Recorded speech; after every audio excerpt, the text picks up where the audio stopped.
Hello friends, welcome to homeo vlog. எல்லோரும் எப்படி இருக்கீங்க? இன்றைக்கி நம்ம இந்த வீடியோவில் ரொம்பவே டேஸ்ட் அண்டு ஹெல்த்தியான ஒரு வெஜிடபிள் பராட்டா தான் பார்க்க போகிறோம். இது சைடிஷ் எல்லாமே ரொம்பவே டேஸ்ட்டு சூப்பராக இருக்கும். உங்கள் கிட்ஸுக்கெலாம் கண்டிப்பாக செஞ்சு கொடுக்கலாம். கண்டிப்பாக வெஜிடபிள் சாப்பிட மாட்டாங்க. இந்த மாதிரி செஞ்சு கொடுத்தீங்கன்னா நல்லா ஹெல்த்தியாக அழகாக சாப்பிட்ருவாங்க. வாங்க எப்படி செய்கிறதுன்னு பார்த்துடலாம். அதுக்கு நான் ஃபஸ்ட்டு 2 உருளைக்கிழங்கு எடுத்துருக்கிறேன். அதை ப்ரெஷர் குக்கரில் உப்பு போட்டு வேக வச்சு அப்புறம் இந்த மாதிரி மசிச்சு விட்டு எடுத்துக்கோங்க. எல்லாம் கெட்டி இல்லாமல் நல்லா மசிச்சு விட்டுக்கணும். அப்போ தான் அந்த இடையில இந்த முழுசாக எதுவுமே கிடக்கக்கூடாது. அந்த அளவுக்கு நல்லா இதை மசிச்சு விட்டுக்கோங்க. இப்போ அது கூடவே ஒரு முட்டையை நான் அதில் ஆட் பண்ணியிருக்கேன். இது நல்லா சாஃப்ட்னஸ் கொடுக்கும். அதையும் நல்லா அதோட மிக்ஸ் பண்ணி விட்டுக்கோங்க. அப்புறம் நான் அது கூடவே 2 ஸ்பூன் அளவுக்கு கர்டு எடுத்துருக்கிறேன். தயிர் ஆட் பண்ணிக்கோங்க. நல்லா கெட்டி தயிராக புளிக்காத தயிராக அதில் ஆட் பண்ணிக்கோங்க. ஆட் பண்ணிவிட்டு அதையும் நல்லா நம்ம மிக்ஸ் பண்ணிக்கலாம். பேஸ்ட் மாதிரி ஆகிற அளவுக்கு நல்லா மிக்ஸ் விட்டுக்கோங்க. பாருங்கள், இப்படி நல்லா மிக்ஸ் பண்ணி விட்டுட்டு இப்போ அது கூடவே நான் ஒரு 1.5 டீஸ்பூன் உப்பு ஆட் பண்ணியிருக்கேன். உப்பு ஆட் பண்ணிவிட்டு அப்புறம் சோடாப்பு இருக்கு இல்லையா, ஆப்போ சோடா, அது நான் ஒரு 2 டீஸ்பூன் ஆட் பண்ணியிருக்கேன். இதை நல்லா சாஃப்ட்னஸ் கொடுக்கும். அதையும் சேர்த்து நல்லா அதோட மிக்ஸ் பண்ணி விட்டுக்கலாம்.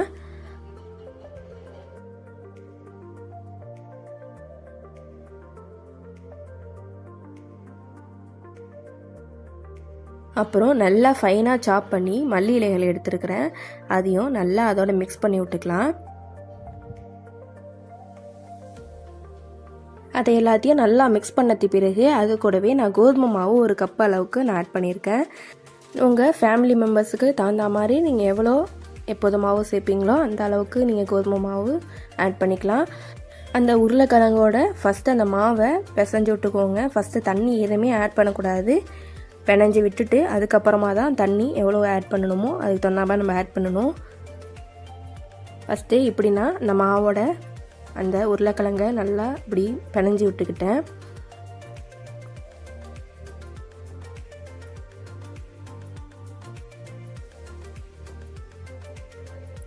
அதை பிணைஞ்சி விட்டது பிறகு அப்புறம் கொஞ்சம் கொஞ்சமாக வாட்டர் சேர்த்து நீங்கள் நார்மலாக எப்போதும் சப்பாத்திக்கு மாவு பிணையிற மாதிரி அதை பிணைஞ்சி விட்டுக்கோங்க.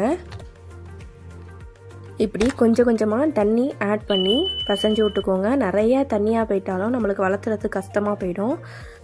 ரொம்பவும் தண்ணியாக போயிட்டாலும் சரி, ரொம்ப நம்ம ட்ரையாக பிணைஞ்சாலும் அது ரொம்ப சாஃப்ட்னஸாக வராது. இந்த அளவுக்கு நீங்கள் பிணைஞ்சி எடுத்துக்கணும். அப்போ தான் அது நல்லா சாஃப்ட்னஸாக வரும். பாருங்கள், இந்த அளவுக்கு நீங்கள் பிணைஞ்சி வச்சுட்டு ஒரு 1 hour அப்படியே விட்டுருங்க. அது நல்லா சாஃப்ட்னஸ் கொடுக்கும். அது அப்படியே 1 hourக்கு இருக்கட்டும். இப்போ நம்ம வெஜிடபிள்ஸ் கட் பண்ணிக்கலாம். நான் அதுக்கு ஒரு 2 வெங்காயம், அப்புறம் 3 பச்சை மிளகாய், கேரட்டு ஒரு கேரட்டை துருவி இந்த மாதிரி எடுத்திருக்கேன். அதை அப்படியே எல்லாத்தையும் ஒன்றா மிக்ஸ் பண்ணி விட்ருங்க. உங்கள் குழந்தைகளுக்கு உரப்பு வேணாம்னு நினச்சிங்கன்னா இந்த பச்சை மிளகாய் வேணால் ஸ்கிப் பண்ணிக்கலாம். நம்ம என்ன வெஜிடபிள்ஸ் வேணாலும் இதில் ஆட் பண்ணிக்கலாம். 1 hour இல்லைன்னா 2 hour கழித்து இந்த மாதிரி அந்த மாவெல்லாம் குட்டி குட்டி பால்ஸாக போட்டு வச்சுக்கோங்க. அப்புறம் நம்ம எப்போதும் சப்பாத்திக்கு எப்படி வளர்த்துவோமோ அந்த மாதிரி அந்த ஒரு பால்ஸையும் எடுத்து இப்படி நல்லா வளர்த்தி எடுத்துக்கோங்க.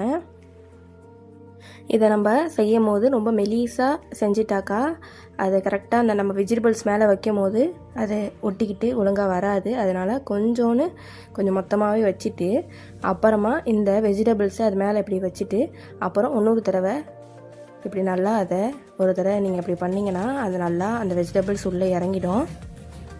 இது போல் அந்த மாவோட நல்லா அந்த வெஜிடபிள் செட் ஆகிடும். பாருங்கள், கீழே விழுவாமல் இப்படி அழகாக செட் ஆகிடுச்சின்னு. இந்த மாதிரி அழகாக நம்ம எல்லாத்தையும் நம்ம செஞ்சு எடுத்துக்கலாம். அதுபோல் இன்னும் நான் செஞ்சு காட்டியிருக்கேன் பாருங்கள். இந்த மாதிரி நம்ம மாவு வளர்த்தும் போது ரொம்ப மொத்தமாகவும் போயிடாமல் ரொம்பவும் மெலிசாக வளர்த்திடாமல் இந்த மாதிரி நார்மலாக வளர்த்தினா தான் அது நல்லா க்ரிப்பாகி அழகாக நிற்கும். இந்த வெஜிடபிள்ஸ்லாம் லைட்டாக இப்படி நீங்கள் தேய்ச்சி விட்டால் போதும், இந்த மாதிரி நல்லா அப்படி செட் ஆகிடும். அவ்வளோதான். நம்ம இந்த மாதிரி ஈஸியாக செஞ்சு எல்லாத்தையும் எடுத்துக்கலாம். நீங்கள் மாவு பிணையும் போதே இந்த வெஜிடபிள்ஸை போட்டு அதோட சேர்த்து பிணைஞ்சிடலான்னு பார்த்தீங்கன்னா அது கரெக்டாக வராது அந்த ஷேப்பு. இந்த மாதிரி நீங்கள் வளர்த்திட்டு அப்புறமா அந்த வெஜிடபிள்ஸ் ஆட் பண்ணும் போது தான் அது கரெக்டாக நம்மளுக்கு ஷேப் கொடுத்து அழகாக நம்மளுக்கு வளர்த்தவும் வரும். அவ்வளோதான், எல்லாத்தையும் செஞ்சு எடுத்துக்கிட்டாச்சு. அதுக்கு பிறகு ஆயில் அண்டு கீ, எண்ணெயும் நெய்யும் நம்ம அந்த மாதிரி 2த்தையும் மிக்ஸ் பண்ணி நான் எடுத்துக்கிட்டேன். இதைத்தான் நம்ம அதுக்கு அப்ளை பண்ண போகிறோம். இந்த மாதிரி ஃபஸ்ட்டு கொஞ்சம் அந்த நெய்யும் எண்ணெயை கலந்து வச்சுருக்கோம் இல்லையா, அதை ஃபஸ்ட்டு கொஞ்சோண்டு அப்படி ஊற்றிக்கோங்க. ஊற்றிக்கிட்டு நம்ம செஞ்சு வச்சுருந்த அந்த வெஜ் பரோட்டாவை இதில் நம்ம சேர்த்துடலாம். ஒரு சைடு வெந்ததுக்கு பிறகு தான் இன்னொரு சைடு திருப்பணும்.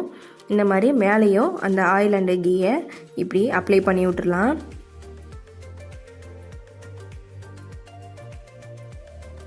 இப்படி ஒன் சைடு இதில் வெந்ததுக்கு பிறகு தான் அடுத்த சைடு நம்ம திருப்பி போடணும். டக்கு டக்கு நம்ம திருப்பி போட்டுகிட்டே இருந்தால் அதில் உள்ள வெஜிடபிள்ஸ் எல்லாமே கீழே கொட்டிடும். ஒன் சைடு நல்லா கோல்டு கலர் நல்லா வெந்து வந்துடுச்சு பாருங்கள். இந்த அளவுக்கு வந்தோன்னே இன்னொரு சைடு திருப்பி போட்டு அதையும் வேக வச்சுக்கலாம். அப்படியே நல்லா அந்த வெங்காயமும் அந்த கேரட்டும் நல்லா வெந்து அழகாக அது அப்படியே ஸ்மெல் வர ஆரம்பிக்கும். சூப்பரான வாசமாக இருக்கும். ரொம்ப நேரம் லோ ஃப்ளேமில் வச்சு சப்பாத்தியை அப்படியே கல்லிலே போட்டாலும் அது ஹார்ட் ஆகிடும். அதனால் கொஞ்சம் மீடியம் ஃப்ளேம்லேயே வச்சு அதை வெந்தது பிறகு உடனே எடுத்துருங்க. பாருங்கள், ஒன்று வெந்தாச்சிங்க பாருங்கள். அழகாக அப்படி செட் ஆகி வெங்காயம் அந்த கேரட் எல்லாமே அழகாக வெந்து வந்துடுச்சு பாருங்கள். இப்போ அதை நம்ம எடுத்துடலாம். அவ்வளோதான், ஒவ்வொரு பரோட்டாவையும் அழகாக நம்ம இப்படி செஞ்சு எடுத்துக்கலாம். அவ்வளோதான், நமக்கு டேஸ்டியான அண்ட் ஹெல்த்தியான ஒரு பிரேக்ஃபாஸ்ட் ரெடி ஆகிடுச்சி. அன்றைக்கி நைட் டின்னருக்கு கரியானோ அண்டு இந்த வெஜ் பரோட்டா தான். ரொம்பவே டேஸ்ட்டு சூப்பராக இருந்துச்சு. இது நீங்கள் சைட் டிஷ் இல்லாமல் கூட சாப்பிட்லாம். ரொம்பவே டேஸ்ட்டு சூப்பராக இருந்துச்சு தனியாக சாப்பிடவும். உங்கள் கிட்ஸுக்கு இதை நீங்கள் பிரேக்ஃபாஸ்ட்டாக கூட கொடுக்கலாம் அண்டு ஸ்கூலுக்கு லஞ்சுக்கு கூட கொடுக்கலாம். அந்த அளவுக்கு இது சாஃப்ட்னஸாக நல்லா டேஸ்டியாக இருந்துச்சு. குயிக்காக இதை நீங்கள் செஞ்சு கொடுத்துடலாம் சைட் டிஷ் இல்லாமல் கூட. கண்டிப்பாக உங்கள் குழந்தைங்க விரும்பி சாப்பிடுவாங்க. உங்கள் குழந்தைங்களுக்கு எதாவது ஹெல்த்தியாக செஞ்சு கொடுக்கணும்னு நினச்சிங்கன்னா இந்த மாதிரி ட்ரை பண்ணி பாருங்கள். நைட்டு டின்னருக்கு சாப்பிட்டுட்டு பேலன்ஸ் இருந்ததை மார்னிங் பிரேக்ஃபாஸ்ட்டுக்கு அப்பயும் அந்த சாஃப்ட்னஸ்ஸு குறையவே இல்லை. நல்லா சாஃப்டாக சூப்பராக இருந்துச்சு. வீட்டில் இதை கண்டிப்பாக ட்ரை பண்ணி பாருங்கள். ட்ரை பண்ணிவிட்டு எப்படி இருந்துச்சுன்னு கமெண்ட் பண்ணுங்கள். இந்த வீடியோ உங்களுக்கு பிடிச்சிருந்துச்சின்னா லைக் பண்ணிக்கோங்க, சப்ஸ்கிரைப் பண்ணிக்கோங்க. இது போல் நிறைய ரெசிபி நம்ம சேனலில் அப்லோட் பண்ணியிருக்கோம். நிறைய டிஃப்ரெண்ட் ரெசிபிலாம் நம்ம சேனலில் நிறைய அப்லோட் பண்ணியிருக்கோம். அதையும் செக் பண்ணி பாருங்கள். இன்னொரு சூப்பரான வீடியோவில் சந்திக்கலாம். ஓகே, தேங்க்யூ ஃபார் வாட்சிங்.